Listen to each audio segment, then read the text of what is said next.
I get asked this question quite regularly, so I thought I'd make a video about it. I don't know why I've never thought about this sooner. So, as a psychic medium, my strongest ability is my clairsentience. So even when I'm in public places, I pick up on people's energies like a sponge. I absorb all of it. So a lot of the time it'll be physical sensations, or I'll feel like blocks within my body that are linked to people's chakras, and once I tune into that, I can get a sense of like what the person is experiencing. I'll also just be able to feel people's emotions as well, you know, sadness, tiredness, anxiety, happiness, uncertainty. When I'm around people who are really in their heads, I get lightheaded and dizzy. So that's a bit of a problem when I'm at work. My clairaudience and my clairvoyance, I would say, are the next strongest abilities, and they're quite on par with each other. So with clairaudience, I will get messages, or I will hear someone's voice telling me what they want to say towards a potential client, or even when I'm in public. And people might be like, oh, but what if that's just your voice? Sure, but the way that I can tell it's not my voice is it'll just randomly drop in. It'll be unrelated to anything I'm particularly thinking about. If I am even thinking about something, because most of the time I'm not. Like, I'll literally just be sitting on the toilet and someone will come through with a message and I'm like, okay. It's always like that. And recently, a lot of the time it'll be a turn of phrase that I would never personally use. That's when I know.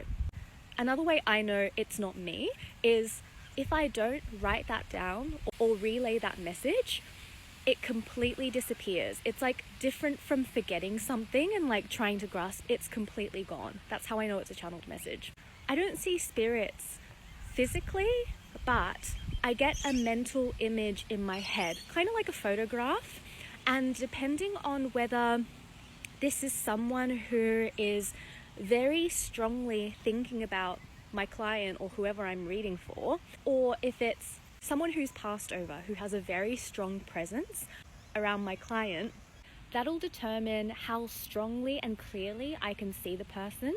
Otherwise, say for example, a common one is like if my client's ex-partner from years ago is thinking about them, but they've slowly started to process whatever it was they were thinking about, or whatever the case may be, I'll see them as being like slightly more translucent almost. It won't be like a strong, clear, defined image, if that makes sense.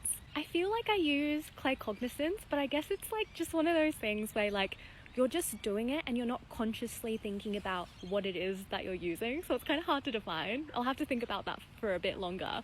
But I guess like bonus details, I can use psychometry. So that one, it's not like I regularly practice. I just noticed that it's something I can do. So if I pick up an object, someone else's object, at an op shop, whatever it might be, I can feel into immediately from my hands. I can feel like the emotions of the person. I can start tuning into details around that person and potentially like their history. I've been asked this in a bunch of readings, and it's been interesting seeing what comes through, because it's not, again, something that I specifically specialize in or practice very frequently, but I can tune into animals as well.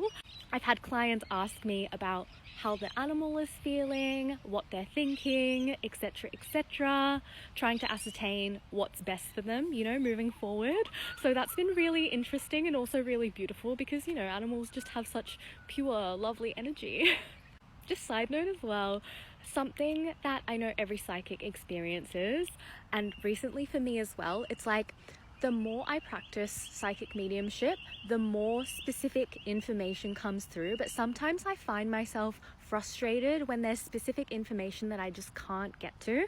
I know that sometimes, a lot of the time actually in my reading specifically, when a client asks a question and I can't pinpoint that detail, it's because that person is not meant to know yet. Sometimes I get really obscure details that I just relay to the client, and then it makes sense 2 to 3 months after when things have unfolded. But it's just something I need to make peace with and understand that that's just the way things are.